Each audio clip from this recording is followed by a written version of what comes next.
Kalau zaman dulu justru laut ini yang dieksplor oleh nenek moyang orang mulai kita. banyak melakukan kemajuan-kemajuan itu di daerah pesisir dulu ya. Karena coba Mas lihat dulu semua daerah yang berkembang termasuk Batavia ini kan daerah pesisir sebenarnya. Betul, kan. Mereka melemparnya kemana hasil ini dan bagaimana mereka mengolah ini. Solar aja itu udah berapa Mas? Melaut tuh minimal 700.000. Mempertaruhkan nyawa, ini tidak dihitung kos nyawanya. Saya sempat waktu dari kecil saya sering ikut melaut, makanya saya tahu persis bagaimana penderitaan kita di laut. Lebih singgung sedikit bicara tentang kebudayaan dan karakter. Oke. Orang laut itu beda dengan orang darat. Betul. Ini keras ya. Ya bukan masalah keras atau tidak. Sebelum kita mulai videonya, mari kita tekan subscribe terlebih dahulu. Dan jangan lupa loncengnya.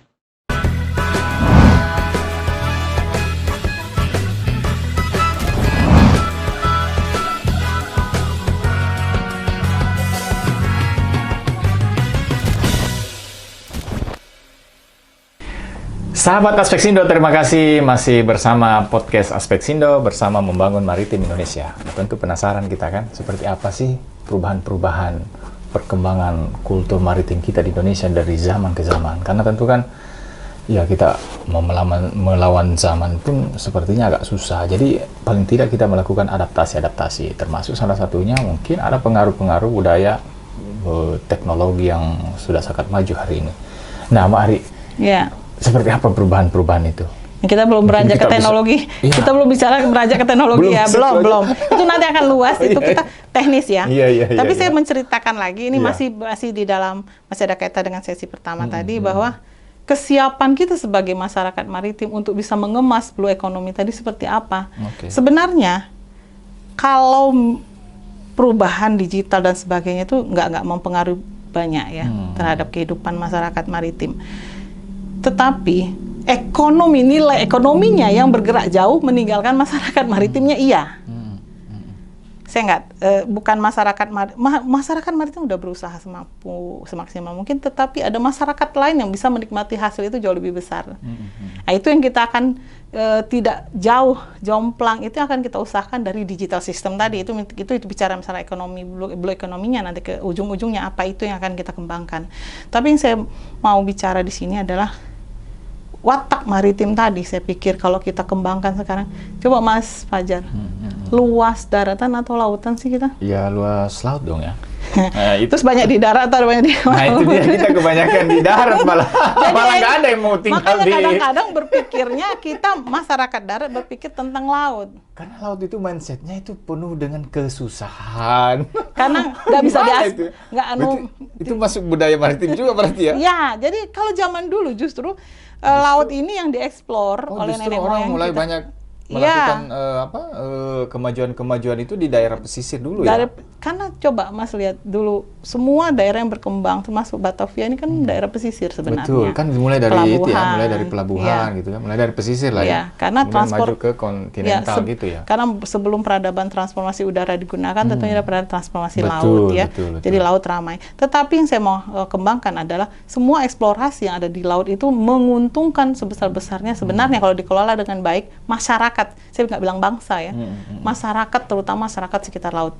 Ya, kita bicara tentang bagaimana isu yang terakhir ini selama masa pandemi, hasil tangkapan nelayan di beberapa pulau tidak bisa diterserap dengan sempurna oleh customer. Tentunya ada tempat pelelangan ikan pun tentunya mungkin up and down ya dalam situasi pandemi. Tentu daya beli masyarakat yang berkurang tentunya. Nah ini yang nanti akan dijembatani yang dengan digital system dan sebagainya. Tapi sebelum ke sana saya mau kasih tahu juga bahwa bicara kemaritiman tadi saya sudah singgung sedikit bicara tentang kebudayaan dan karakter. Orang laut itu beda dengan orang darat. Betul. Lebih keras ya. Ya bukan masalah keras atau tidak. Kita terbiasa aktivitinya mungkin ya, karena effortnya lebih besar karena menggunakan laut gitu ya. Beda dong transformasi laut dengan transformasi darat. Di sana kan kalau menggunakan transformasi laut tentunya terkena ombak segala macam. Beda kalau di darat mungkin sama ininya, tapi obstacle-nya itu ya apa sih? Belum menjadi pelaut ulung kalau belum itu ya melawan samudra ya. Jadi kedalaman laut Indonesia pun tinggi rendahnya juga berbeda. Arus bawahnya juga tentunya menjadi tantangan tersendiri. Kita tools untuk nelayan itu tentunya kalah dengan hasil tangkapan yang masuk. Mungkin kalau illegal fishing dan sebagainya, mereka lebih banyak menggunakan trawl itu dari zaman dulu loh, Mas. Dari waktu kita patroli laut, saya ikut orang tua saya untuk patroli laut, kita juga sering menemukan itu dari zaman dulu. Apalagi ada sea drone sekarang yang bisa melihat hasil tangkapan laut dari sea drone itu ya? Sea drone. Berarti dari... No, sea drone tuh drone yang ada di bawah laut, Mas. Oh, aku pikir sea drone itu satelit terus melihat laut isi-isinya mungkin ada apa? Juga itu, saya tidak begitu paham. Teknologi bawah laut yang gunakan sea drone ya, mungkin itu lebih dia bisa motret detail ya, potret hasilnya di mana, tangkapannya di mana, kapasitasnya berapa. Nah ini nelayan kita kan hanya berdasarkan feeling yang saya bilang kemarin. Kalau ombak sekian, matahari drone sekian. Itu udah di biasanya di negara-negara lain udah ya. Biasanya mereka menggunakan itu dari negara. Mereka bisa ini ya. Tahu lokasi titiknya di mana dan udaranya besok badai bawah lautnya seperti apa ya. Nah, maksud saya, kemampuan ini tentunya dengan regulasi yang dipunyai oleh pemerintah, sebenarnya barrier sistem kita loh. Yang cuman kita kembangkan adalah kemampuan masyarakat dalam hal mereka melemparnya kemana hasil ini dan bagaimana mereka mengolah ini. Nah, kalau zaman dulu, kami ingat persis ya, sementara misalnya gelombang laut tinggi, mereka pasti bisa memanfaatkan kopra. Hasil kelapa yang di pesisir itu bisa di-combine. Tapi kalau sekarang dengan kondisi yang kita sudah banyak berkurang hasil perkebunan daya laut, itu yang mungkin mereka bergantung full penuh. Tentu kekurangannya solar dan sebagainya itu kan jadi. Kalau kalau saya sentil sedikit masalah tengkulak di sini ya, mereka yang bisa memberikan pinjaman kepada nelayan untuk dia bisa sewa. Padahal memberikan solar ketergantungan gitu ya. Solar aja itu udah berapa, Mas? Melaut tuh minimal 700.000. Benar. Dia harus keluar. Sekarang malah 1,5. Iya. Mbak, kemarin kita wawancara tuh nelayan sekali melaut ya, deket-deket loh ya lautnya, itu 1,5 habis. Ya. Terus hasil tangkapannya mereka harus dilarikan ke tengkulak itu dengan hasil ada yang terima tuh. Iya, tapi besar kecilnya nggak dihitung kan? Tidak punya katalog ya, hasil sekian ditimbang sekian nggak. Sekian langsung koli sekian itu dihargai oleh tengkulaknya gitu ya. Nah ini sedih sekali, sedangkan mereka tuh malah sampai 3 hari atau 4 hari mempertaruhkan nyawa. Ini tidak dihitung kos nyawanya.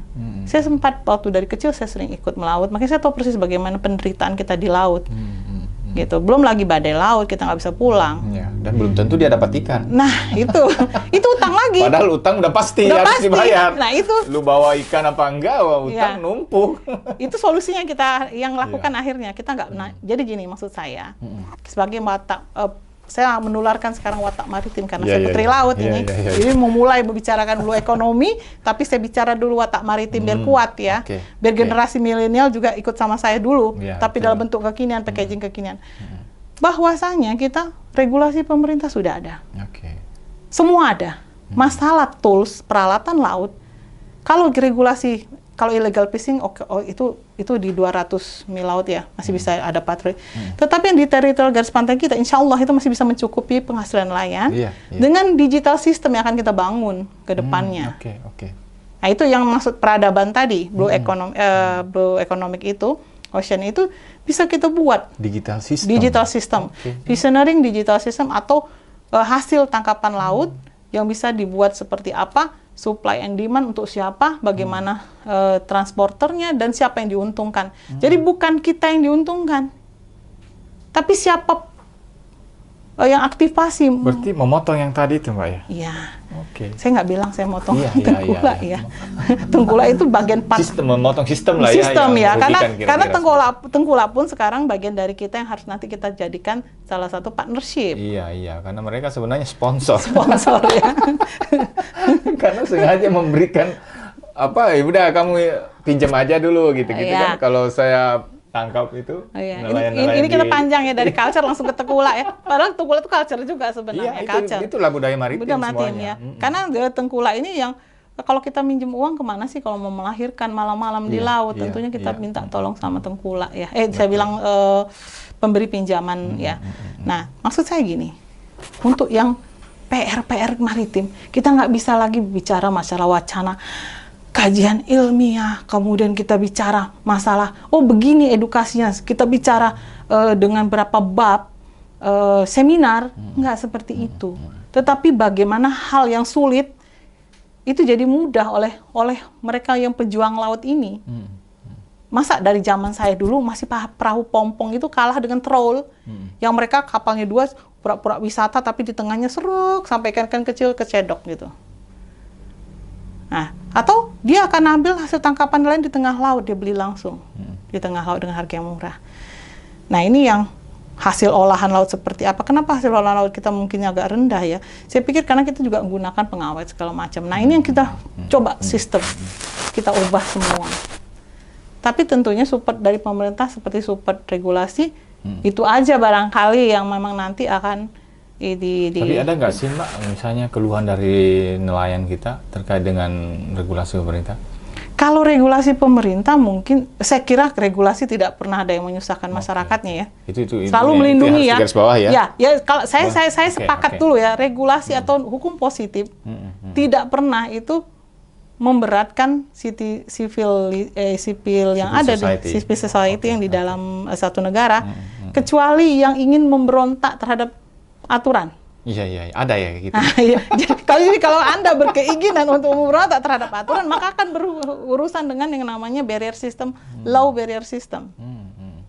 Jadi kalau bicara ada nggak masyarakat yang itu? Oh, saya pikir nggak seperti itu. Cuma barangkali belum sepemahaman yang betul yang diterima masyarakat karena salahnya penerimaan informasi.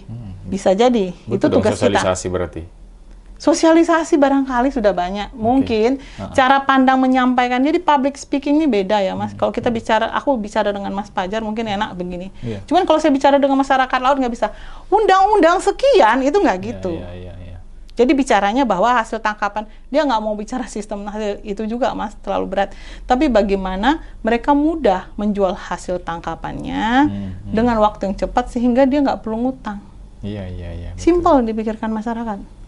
Mau di masyarakat tani, masyarakat nelayan, semua masyarakat Indonesia begitu.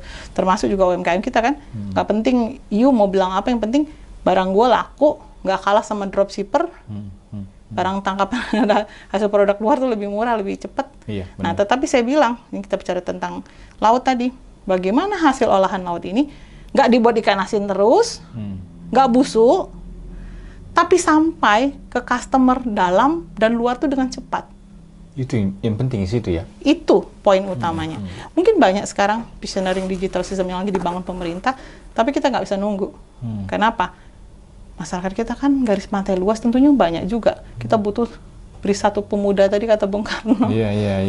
Ya, kita akan mengguncang dunia. Saya pikir teman-teman Aspeksindo inilah yang nanti akan jadi agent of development kita terkait dengan maritim gitu, Mas Fajar. Oke. Berarti memang peran seluruh stakeholder ya, termasuk peran-peran anak muda ini penting. Ya, kalau pemerintah dalam... Apalagi bicara dengan budaya maritim itu ya. Iya, kalau ini bicara makanya saya akar muasal kita bicara adalah karakter bangsa. Jadi tidak peran pemerintah sebenarnya. Kalau watak maritim saya bilang peran Mas Fajar, peran saya, peran semua. Kalau bicara edukasi baru kita bicara pemerintah. Tapi kalau kita bicara watak maritim berarti responsibility life sebagai warga negara saya bicara. Jadi nggak nunggu, sifatnya nggak nunggu. Termasuk ini ya, termasuk mungkin pergeseran ada migrasi aktivitas maritim ya. Dulu kan ya nenek moyangku seorang pelaut gitu-gitu kan. Nah sekarang kan kalau anak-anak ditanya, ini terkait dengan watak maritim ya. Kalau anak-anak ditanya, mana ada yang cita-citanya menjadi nelayan ya? Dari pelaut apa lagi? Kecuali ini ya, master kapal ya. Nakoda kapal ya. Tapi nama kapal ada kelautan juga. Kapten kapal. Lumayan loh sekarang salary take home pay-nya. Maksud saya gini, kita terlalu lama bicara tentang darat. Sebelum kita bicara, padahal kita tadinya adalah masterpiece laut. Sehingga kita terkontaminasi bicara tentang darat. Stabilitas. Di darat tuh stabil, di laut tuh goyang. Mindsetting kita. Lebih mudah di tempat yang stabil kan? daripada bicara tentang yang situasi unpredictable laut. Jadi sekarang kita kembalikan ke situasi yang unpredictable. Bukankah satu perubahan itu selalu yang tidak pasti adalah perubahan yang berubah-berubah terus? Nah, apabila Anda di suatu situasi yang berubah terus, maka Anda akan siap. Kita bicara masalah watak maritim ya. Kita bicara kalau di tempat yang goyah, tentunya kita nge-balance kan harus ready gitu ya, Mas. Ada resiliensi lah ya, kira-kira gitu. Tapi kalau kita bicara darat, kita tentang comfort zone. Bicara tentang nyaman. Iya benar, kenyamanan. Kenyamanan. Karena orang nggak mau pergi tinggal di laut. Kalau Mas bilang masalah anak milenial tadi, kenapa nggak pikir itu ya? Settingnya dulu kita bicara. Kalau di laut ngapain kan? Unpredictable situation. Padahal nenek moyang kita kenapa senang di laut? Mereka lebih mudah melakukan akselerasi dan mungkin dulu lebih mereka bisa explore. Apa karena anak-anak sekarang itu jarang melihat laut ya? bisa jadi jarang ke laut ya. Nah, saya dulu pernah punya program, mungkin masih ingat Pak di Pelni ya. Halo Pak Direktur Pelayaran ya. Pak, saya pernah mengadakan program Pelni ya. Saya pernah mereka punya satu kapal yang bagus sekali dengan wisata lautnya, itu ada program. Saya luar biasa Pelni. Karena saya tertarik karena bagi saya seksi laut ya, karena memang situ culture saya. Saya pernah dulu pengen bagaimana mewawasan Nusantarakan anak-anak darat ke laut dengan wacana laut. Itu penting tuh. Bela negara ala-ala laut. Betul, setuju saya. Ya. Sekarang bela negara nggak ada yang pernah lihat laut. Bagaimana bicara laut? Mereka sendiri tidak pernah bermalam di laut. Mereka bicara tentang bela negara. Iya. Wawasan Nusantara bicara dalam ruangan. Kalau bicara pernah loh nantangin itu teman-teman di lembaga itu. Saya bilang jangan gitu dong bicara tentang ketahanan. Lem panasnya di laut gitu ya. Coba kita lihat gitu loh masyarakat di sana itu kayak apa misalnya gitu. Sentuhan angin laut, bicara tentang laut. Anda menyeberang lagi Bakauheni, Merak itu masuk angin. Nggak ada yang berani luar. Mabuk laut. Bagaimana kita yang bertahun-tahun di laut, di atas laut. Saya sekolah di laut, makan air laut dan sebagainya. Jadi saya tahu bagaimana di spirit laut, tapi bagi saya romantika laut buat saya. Karena saya merasa dengan mempunyai watak maritim gitu, saya nggak takut apapun di depan. Jadi tantangan apapun, itu yang membuat saya mungkin dididik oleh watak maritim, membuat saya juga jadi brave of patriot mungkin maritim, ya. Saya nggak bilang patriot bangsa banyak yang lebih hebat dari saya. Cuman begitu juga manusia-manusia laut dari Cina, perairan, yang dia manusia perahu yang terdampar, itu kan fighting spirit di lautnya seperti apa untuk mencari kehidupan. Mungkin orang-orang darat merasa sudah duduk settle comfort zone sehingga tidak lagi berupaya menjadi watak maritim dulu ya. Nah, ini yang saya sebelum kita masuk ke digital system di sesi berikutnya itu mungkin Mas jadi bicara tentang milenial, kenapa dia nggak mau view angle-nya laut, dia lebih banyak lihat view angle-nya darat. Mungkin ada banyak program nanti kita. Mungkin Sabtu Minggu mereka lihat laut di pantai. Pemerintah harus mulai mengajak anak-anak ke laut gitu ya. Betul, wisata laut, kemudian bela negara di tengah laut gitu ya. Nah, Mbak Ari, jadi kalau kita sudah gini udah baca banyak ini ya, membahas bagaimana watak maritim bangsa kita itu sendiri. Nah, tentu kan menjadi PR kita bersama nih, apa kira-kira yang harus kita lakukan ke depan, mulai dari digitalisasi sistem dan lain-lain, peran pemuda, peran semua komponen bangsa untuk kembali berjaya gitu loh. Apa bangsa kita bisa berjaya dibanding dengan negara-negara lain yang justru mereka itu sekarang laut itu menjadikan sebagai kawasan yang strategis, yang seksi begitu bagi mereka untuk apapun di situ. Berbicara tentang kedaulatan, itu mereka ke situ. Apakah itu kedaulatan militer, pertahanan negara, kedaulatan pangan misalnya, mereka sudah melakukan itu. Nah, kira-kira ke depannya apa yang harus kita lakukan? Tapi jangan dijawab dulu. Yang satu ini.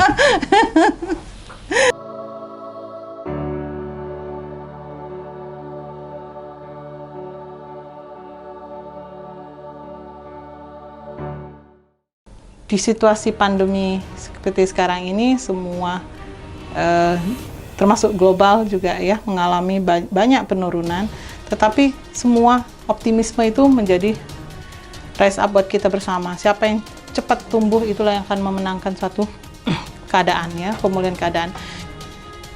Kalau tidak bisa bersaing, kita harus bersanding. Adalah kans kita sesuai dengan impian dreams kita dari awal bahwa masyarakat maritim itu masyarakat yang tangguh. Saya yakin mungkin saya bisa sentil sedikit dengan pemindahan ibu kota yang baru nanti itu barangkali satu mihrab ya atau peradaban baru yang membuat kita muncul kembali watak maritim tersebut.